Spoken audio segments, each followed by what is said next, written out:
Hello and welcome to another episode of Haunted Pub Crawl. How are you doing, Hello. Ash? How are you doing? Uh, Not great. My microphone's broke, so I'm using this weird little handheld camcorder mic that I found. Why That's did it it. sound? It sounds okay now. So I don't know. Even when you're twisting it around, it sounded okay. Yeah, we'll see how it goes. So, yeah, broken mic just as we're about to start recording is not the Yeah, best. always the way. Always the way. So we're on another episode of Haunted Pub Crawl, Yep. and following the recent launch of our book, Paranormal United States, available on Yeah, Amazon next day delivery as well, which is yeah, it's awesome. mental somehow. Um, And signed copies available through our website, pursuitofparanormal.co.uk. /shop. Should do its own page, really, /book. Hmm. So hot on the press, hot off the press, hot on the press, hot on the follow up of the book. We've got another one underway. So more details will be coming out soon. Yes, One of a few planned this year. So yeah, we do. We do. Good stuff. always forward, never backwards, Ash. That's it. We've got to keep on pushing, Always keep keeping on ourselves pushing on. busy. Yeah, yeah. That's one thing people can't say about us. We're not busy. We're busy all the time. Very Very. busy all the time. But We'll have to there's not Skywatch one after thing. this.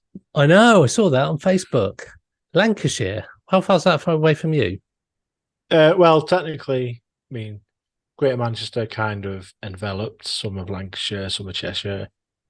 And where we're going is kind of Greater Manchester / Lancashire. Okay. So Wigan, just outside Wigan, which is like, yeah, kind of still Greater Manchester. So it's not Okay. about Not 40, too 40 bad. minutes, 40 miles. Wow. So this is actually going to be released shortly after we record it. So anybody who's up for Skywatch in Lancashire, head We'll be over there to tonight. UFO identified page. It'll be on our podcast page. I'm sure it's been shared on there. If not, it will be. Get yourself over. It's lovely weather ish out there. So yeah. I'll have copies of the book in the car if anybody wants it Oh tonight. yeah, nice one. Well, I signed it there and then. And then you get a photo for your certificate of authenticity Yeah. to say it has been so. Anyway, so before we do that, I'm going to a pub Cool. in Greater Manchester, Awesome. weirdly. And I think it's actually in Manchester. I don't know Greater Manchester or Manchester, to be fair. And this one is called, let me bring up the picture at the same time, the Peverill of the Peak. And it is one of the only detached pubs in the UK. You can walk all the way around it. Due to the sort of modernisation around here and here, the pub's sort of been left alone. And I will tell you which road it sits on because it's quite an interesting one. It's I can't even find where it is now. But it's everywhere else is offices and apartment blocks around it. And it is one of the only original surrounding buildings in the area. And it's around 180 years old. And it's also home to, you'll never guess this,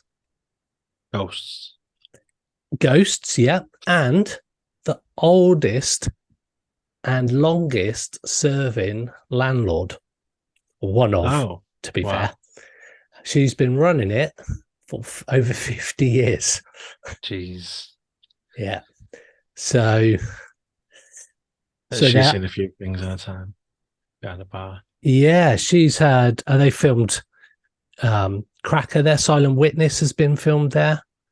All those kind of Robbie Coltrane stuff, and loads of people have sort of frequented the pubs.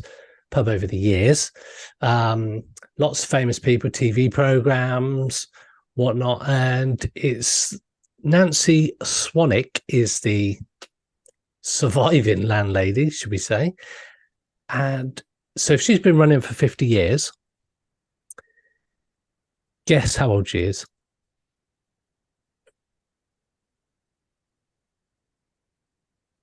85. 93, nearly. Oh, So, fair play. yeah, so we have got some stories, ghostly stories. There was a brewery boss who wanted to turn the Pev, as it's called, into a themed pub with plastic palm trees. Both quite scary, paranormal and palm trees. But thankfully, that was a brewery, never got their way. So it still stays as, it almost looks like something out of the 70s, to be fair. It hasn't always been the charming, friendly little watering hole, as we can see now. In fact, it used to have quite a rough reputation. During the Second World War, the pub was frequently used as a brothel by GIs. And when Nancy and her husband took over in the 70s, she initially said she didn't want anything to do with it. You'd get lads coming straight in from work and not leaving until they'd spent their wages and had a punch up, she remembers. So I don't know if I'd want to go there, but reportedly in its early years, some of the pub's biggest customers were factory blokes on their lunch who would knock back 3 pints and a pie without blinking, then head straight back to work. So, yeah, it's got an antique table football machine, the original bell pushes that customers use once for summoning the staff to order drinks. Has got celebrity clientele, as I mentioned. Let's see, we've got Eric Cantona's been there. As I mentioned, we've had Cracker and Robbie Coltrane has been in there. But there is a very strange guest that hasn't gone away. The pub is rumoured to be one of the most haunted pubs in Manchester, obviously. It's got obviously a number of ghost stories associated with it. So we've got the haunting of the pianist. One of the well-known famous ghost stories from the Peverill of the Peak involves a pianist who is said to haunt the pub. According to the story, a pianist died suddenly whilst playing the piano in the pub. Since then, patrons and staff have reported hearing ghostly piano music coming from the direction of a locked and empty room where the piano is kept. Some witnesses claim to have seen the keys moving on their own as if being played by invisible hands. Another ghostly tale.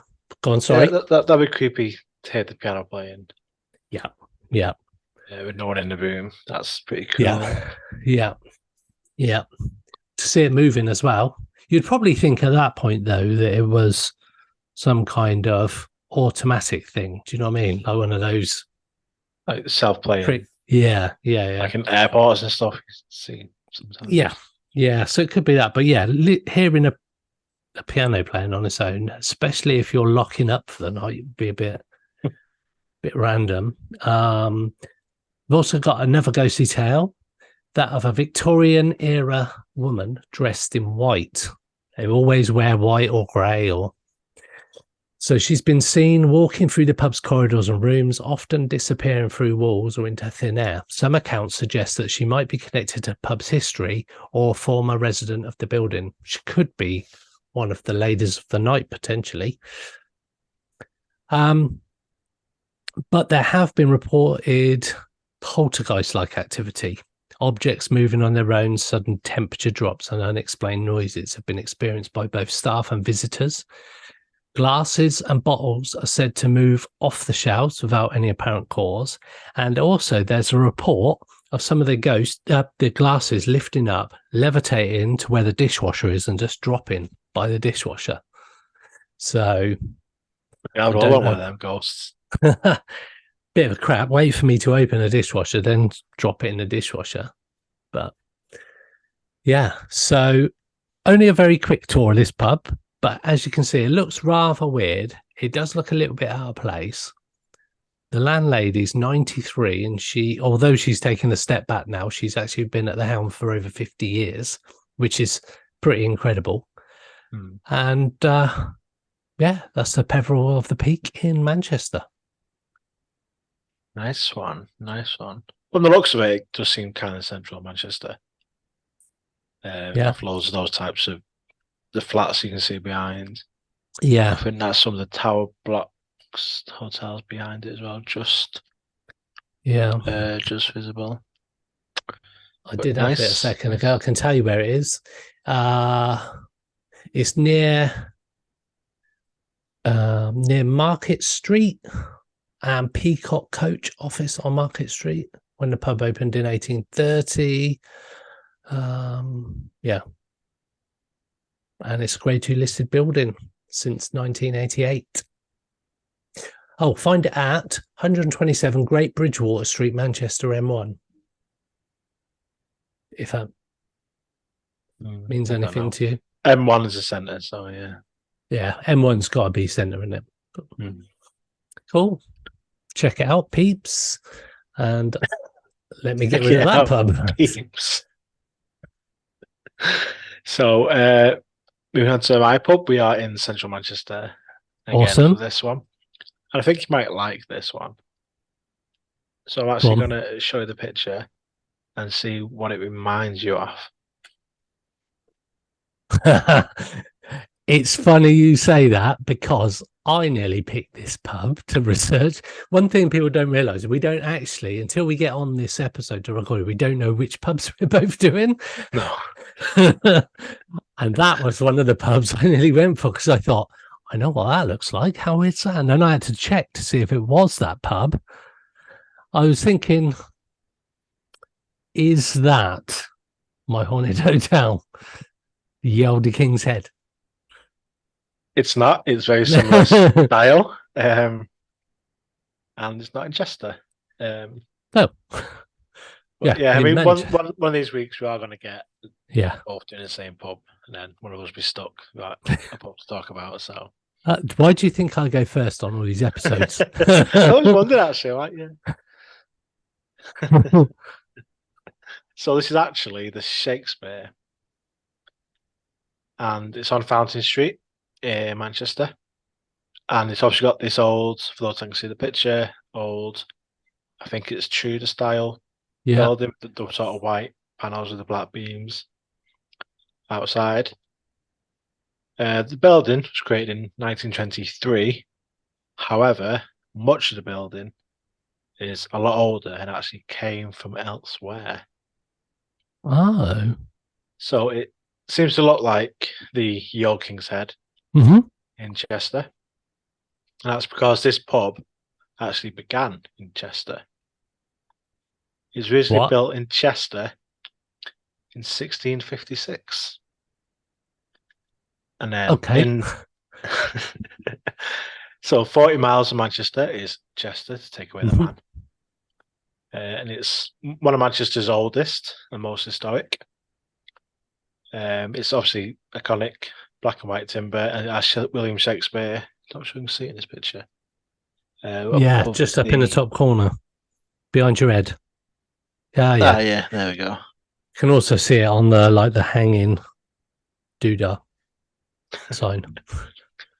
So it was originally known as the Shambles Pub in Chester, where it stood for 272 years. Okay. Before, in 1928, it began moving to Manchester. The house literally moved house to Manchester. Okay. And then it was rebuilt in Fountain Street. Each element of the pub had to be dismantled and transported. It's a mammoth task that took quite a while. I'm not sure why. Maybe someone bought it and wanted to move to Manchester or something.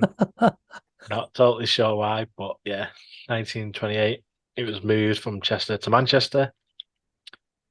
Many of the original parts came, and he then became known as the Shakespeare. And it's rebuilt, I guess, next to the iconic John Lewis department store which is now Primark in Manchester. So you know where Primark is, you'll be able to find this pub next to it. And although some elements of the pub are new, most of the 17th century parts are used, some of the carvings and other decorative elements were all moved over with it. And not only that, some of its infamous ghosts also came. Lovely. So they travelled with Wow. the pub from Chester to Manchester. There's a plaque outside which details the pub's history, including the ghostly figures who lurk within. It explains that the ghost of a girl who died at the pub over 100 years ago and a chef haunt the building. There's different versions of this story. So one of them is that the girl who's responsible for lighting the candles in the Shakespeare, or the shambles as it was then, accidentally set a fire to herself, resulting in her death. Okay. The other version of the story is that the girl was actually attacked and raped by the chef at the time, and he was hanged from a beam inside the pub, and his spirit is said to have never left. Apparently, the rope mark is still visible on the beam. And I did get a picture. When I first looked at this pub a few weeks ago, I did see a picture, and you can see what looks like a rope mark around this beam. That's like up on, I think it's near a staircase. But trying to find it this week, I just couldn't find it, but I have seen that picture. One of the most prominent ghosts is that of William, the ghost of a former landlord, who's upset as he feels that his story has not been told. Oh. So he's lingering in the afterlife, feeling a bit aggrieved. There's been instances of his footsteps being heard, and even an apparition of him sitting in the Chesterfield suite. Oh. And there's even apparently been a photo of him caught showing a tall figure with a bald head. Although that's, I thought of you when I read that. Tall and bald. Thank you. Remember the staff that works there today says that they still have occurrences of drinks inexplicably moving and falling off tables, believed to be caused by William, the former landlord. And there's also a rude spirit in the building who dislikes women. And this spirit appears as a floating head and talks disrespectfully to women. Wow. And he floats through the ceiling, mainly near the bar area, to scare the drinkers who were there at the time. So, a few ghosts there in this pub that used to be in Chester and is now in Manchester. And it's over 400 years old. Wonder if it might move somewhere else in the future. Maybe. Wow. Look, being on like the paranormal investigations we've been on, at a place that looks very similar to that. So obviously it's sort of a similar kind of history, I expect. Can you imagine like this head just floating past shouting at women? It's almost like some kind of weird comedy horror thing, isn't it? Get out! Men only.